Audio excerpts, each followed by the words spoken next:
Livro Memória de um Suicida, pelo espírito Camilo Cândido Botelho, capítulo 11, Outra vez Jerônimo e Família, parte 1.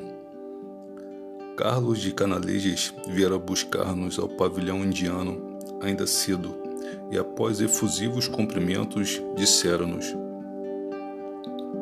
sou de opinião que a programação de hoje se inicie pelo isolamento. Encontra-se ali vosso amigo Jerônimo de Araújo Silveira, e aproveitareis o ensejo para fazer-lhe a visita que há tanto vindes projetando. Sentir-se a ele certamente confortado com vossa presença, enquanto tereis cumprido o suave dever de solidariedade e fraternidade. Não distava muito o isolamento do edifício central, em cujas imediações nos encontrávamos albergados. A perder de vista, estendia-se o planalto onde a cidadela do importante departamento se assentava, envolvida do seu triste sudário de neblinas.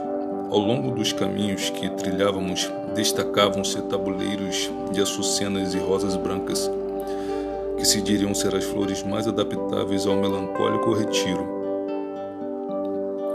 Vinha-nos a impressão de que o departamento hospitalar, assim o da vigilância, seriam arrabaldes bucólicos de uma grande metrópole, cujos ecos à distância não nos permitia suspeitar.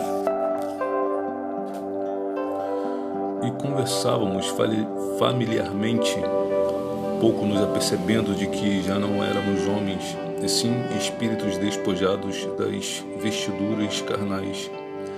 A direção do isolamento, assim como o tratamento fraternal dispensado aos penitentes, eram idênticos aos das demais filiais que visitáramos, inspirados na mais convincente justiça, na caridade amorosa e fraterna.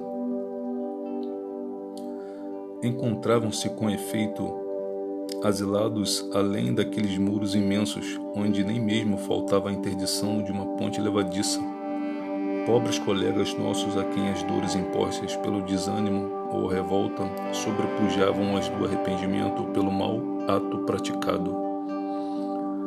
Nestes corações desolados e inconsoláveis, o arrependimento limitava-se ao insuportável pesar de concluírem que o suicídio para nada mais aproveitara senão para lhes dilatar e prolongar os sofrimentos antes julgados insuportáveis, além de lhes apresentar, entre outras, a desalentadora decepção de se reconhecerem com vida,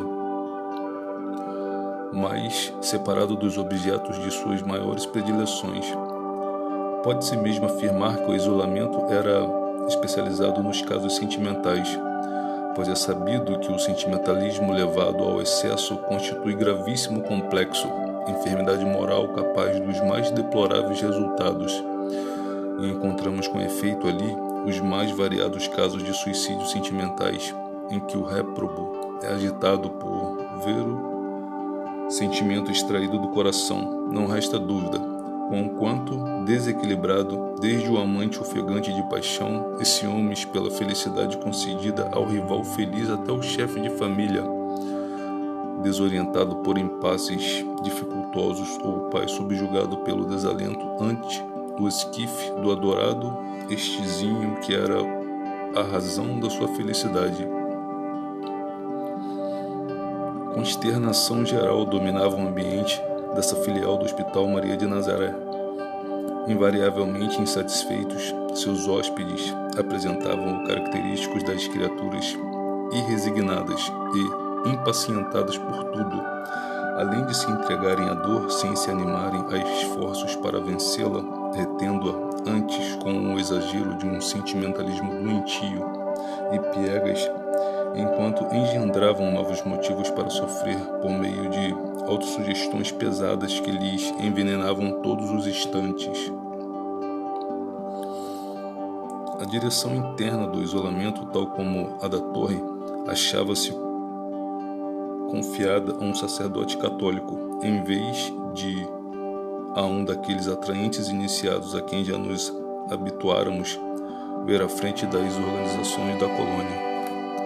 Todo o corpo de auxiliares internos, aliás, era constituído de religiosos católicos, exceção feita do corpo clínico, que se compunha de psiquistas iniciados.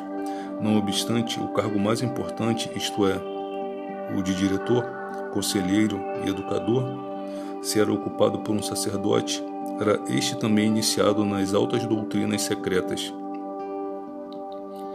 Espírito de escol, possuidor de méritos assinalados perante a lei e benquisto na legião dos servos de Maria, além de honrosamente graduado no seio da falange de cientistas que governavam o Instituto Correcional Maria de Nazaré. A disciplina era verdadeiramente conventual. Urgia fossem afastadas daqueles eternos insatisfeitos e voluntariosos as atrações pelas paixões mundanas e pessoais, os arrastamentos impuros e caprichosos que os perderam. Cumpria a instituição que os acolhia instruí-los para os ditames da resignação na desventura, para as resoluções decisivas, para as renúncias inaliáveis, reconciliando-nos ainda com a verdadeira fé cristã, que até então desprezavam conhecer à luz do devido critério. Haviam sido todos eles educados na terra, sob os auspícios de ensinamentos católicos romanos. Em seus corações e em suas mentes, nas concepções religiosas que lhes dirigiam os pensamentos, não existia local para conceitos outros que não aqueles provindos da igreja que atacavam desde a infância. Sentimentalistas, fanatizados e caprichosos, amolentados assuntos, mentalmente pelo descuido do exercício do raciocínio sobre alentados assuntos, alongavam a morbidez dos preconceitos que lhes eram próprios às ilações religiosas fornecidas pelos catecismos, apaixonando-se intransigentemente por tudo quanto as tradições católicas houveram por bem infundir no senso pouco amadurecido da humanidade. Muitos nem mesmo crença definitiva possuíam. Incrédulos, mesmo ímpios, jamais se haviam preocupado com a feição religiosa ou divina das coisas, mas habituados à igreja pelo comodismo e a tradição. Só a ela conferiam os direitos de guiar consciências. Só a ela permitiriam sabedoria bastante para os serviços de exegese. Seria caridoso, pois, que a reeducação de tais mentalidades se fizessem à sombra de ambiente idêntico àquele que lhes inspirava confiança e respeito. O próprio padre, portanto, lhes falaria do Evangelho da verdade, para que aprendessem que acima do seu fanatismo dogmático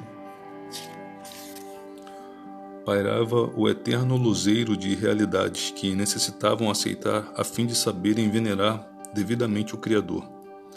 O próprio Padre instruí-los-ia sobre a vida do mundo astral, lecionando-lhes observações e experiências, varrendo-lhes do cérebro as suposições tacanhas a que se amoldaram preguiçosamente, rasgando ao seu entendimento os véus do conhecimento verdadeiro, a fim de que concluíssem por experiência própria que, tanto no seio da religião como no da ciência, poderá resplandecer o ardor daquela fé que norteia o coração para o alto, purificando ao calor vivo do amor de Deus.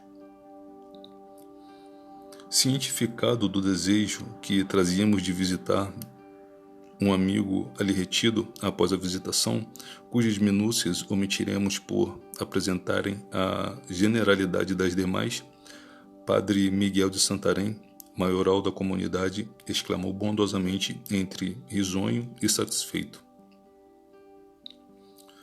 "Fizestes bem em vir, meus filhos. Agradeço-vos o afetuoso interesse por um companheiro de jornada tão carecedor de reconforto como esse em questão. Visitar um enfermo, reanimar com a presença consoladora o pobre detento e entristecido pela angústia de remorsos implacáveis, é obra meritória sancionada pelo modelo divino. amigo dos pobres e pequeninos. Jerônimo ficará satisfeito. Mandá-lo-ei chamar imediatamente. Enquanto falava, reconhecíamos nele o religioso que confortara o antigo mercador de vinhos. Na memorável tarde da visita à família havia cerca de 3 anos. Irmão Teócrito, conforme estamos lembrando, requisitara-o a fim de assistir o revel, a pedido deste mesmo, e desde então encontrava-se Jerônimo sob as vistas do competente conselheiro. Enquanto aguardávamos a presença do companheiro de desditas, ia dizendo o diretor do isolamento: